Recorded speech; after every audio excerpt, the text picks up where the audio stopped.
Breaking news just into CNN. Let's go right to CNN business and politics correspondent Christina Alessi. Another candidate is out of the race. Tell us what you know. That's right. Michael Bloomberg announcing to staff and wider that he is leaving the campaign. He sends an email to the staff saying, 3 months ago, I entered the race for president to defeat Donald Trump. Today, I'm leaving the race for the same reason, to defeat Donald Trump, because it's clear to me that staying in would make achieving that goal more difficult. I'm a believer in using data to inform decisions. After yesterday's results, the delegate math has become virtually impossible, and a viable path to nomination no longer exists. The Bloomberg campaign knows a lot about their voters, more than any other campaign. They spent more than any other campaign polling their voters in many respects. So they know that they're Biden voters. They know that this is their best path. Yeah, I mean, the money, though, like the ads. That was what I was going to ask. Where does this money? Look at the money. We could show it on screen, how much money he's spent so far. That's 10 times what Sanders spent. $500 billion. These ads that you're running now, you spent, I think I said $240 million or something on ads. You're running them, and what I've read and seen online and stuff is that you pick exactly where to air these ads. Meaning, this is what I heard, and you have to say yes or no, that if Donald Trump happens to be in Washington, there's extra ads in Washington. Yeah, you can do that, but you also have different ads for different parts of the country because different parts of the country have issues that they really care about. And so it's exactly the same as if you were selling a product. You'd try to target the ads to where your likely customers are. And there's a whole science about this, and that's what Facebook and companies like that, they sell information so you know where to send your ads. And every company does it, and every campaign does it. Yeah.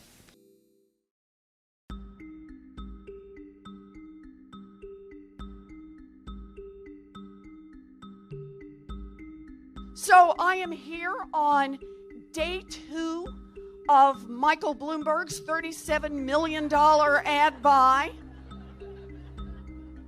You know, Michael Bloomberg is making a bet about democracy in 2020. He doesn't need people, he only needs bags and bags of money.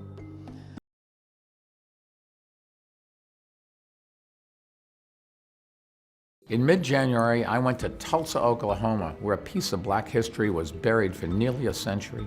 In 1921, a white mob attacked a prosperous black neighborhood known as Black Wall Street, burning 35 city blocks and killing hundreds of black residents. It was one of the deadliest and ugliest attacks in American history, but like most Americans, I had never learned about it in school or read about it in history books. We can't reckon with our country's past until we learn it and face it in full. And we can't take on the injustices of the present until we've confronted the forces of racism and prejudice that have produced them in the past. Who's Donkey of the Day today? Well, Donkey of the Day for Wednesday, February 12th goes to former 3-term mayor of New York City, Michael Bloomberg. Now, we all knew that when Michael Bloomberg announced he was running for president, one of the biggest hurdles he was going to have to overcome was the fact that he oversaw a police tactic that allowed cops to detain a person on any type of vague suspicion, okay? They could search that individual without a warrant and arrest the person if any kind of illegal substance or weapon was found. That policy was called stop and frisk. Now, the problem with stop and frisk is simple. Vague suspicion, in a lot of cases, simply meant black, okay? Black and brown. And black and brown folks said that we were unfairly targeted by the stop and frisk policy, and yes, we were right. Bloomberg is racist.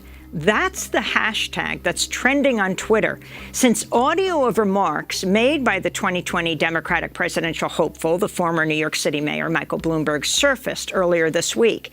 In the clip from the 2015 Aspen Institute, Bloomberg is heard defending the New York City Police Department's controversial stop and frisk policies, saying, quote, 95% of murdered victims fit one MO. You can just take the description, Xerox it, pass it out to all the cops.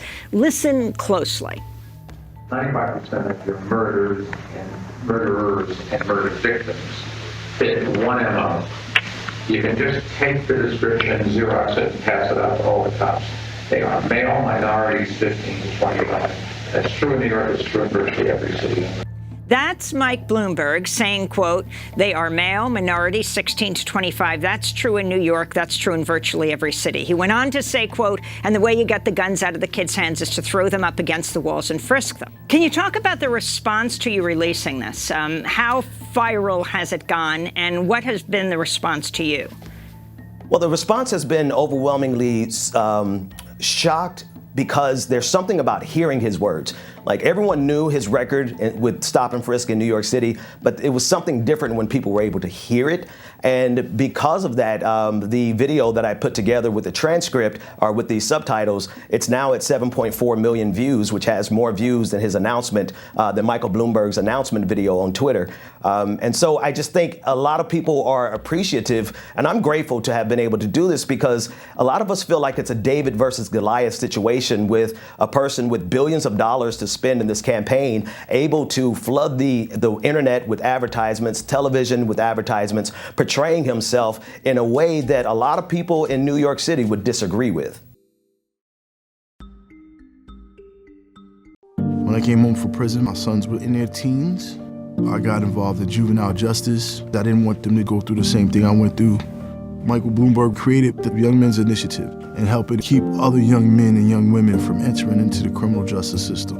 And we see it in young people being employed. We see young people being removed out the system. And that's what justice looks like for me. And I think that's what Mike Bloomberg's done for my community and throughout the city of New York.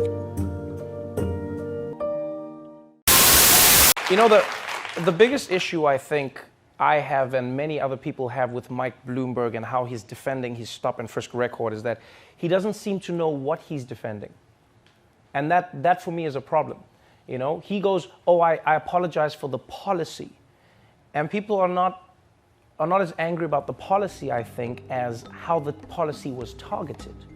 Because for so many years, especially in America, black people have said, hey, the police are targeting us just because we're black. They treat us like we're all criminals. They're not just trying to go for criminals. And what would people say? The people, oh, you're overreacting.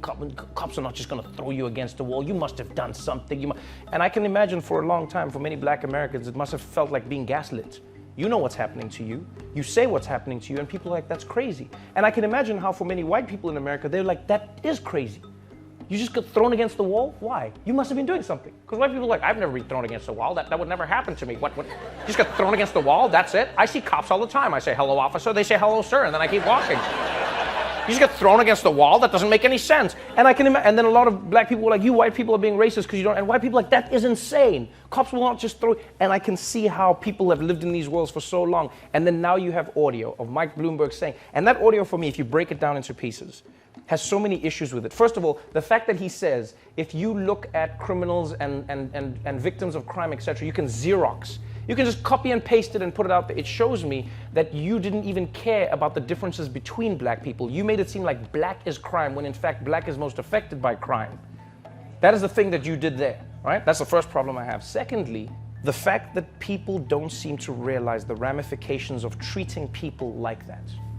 Imagine if you are a black kid living in Mike Bloomberg's New York City. Every day, you're getting frisked and thrown against a wall. Put over the hood of a car every day. This is what cops are this is your life.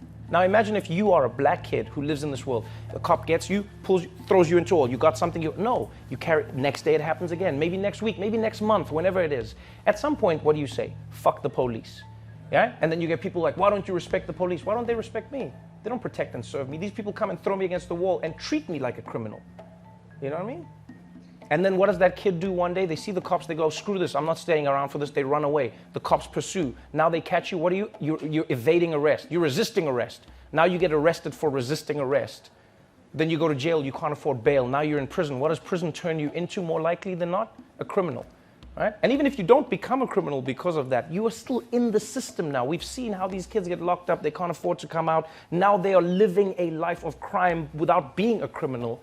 And then you're just like, oh, but these kids spend all their time in jail. How did they get to jail? So my problem with Mike Bloomberg is he's not saying, I'm sorry for targeting black people. I'm sorry for treating black people like second-class citizens. I'm sorry for gaslighting black people for so long. No, he's just like, I'm sorry that stop and frisk happened to affect black communities. And it's like, no, it didn't happen to.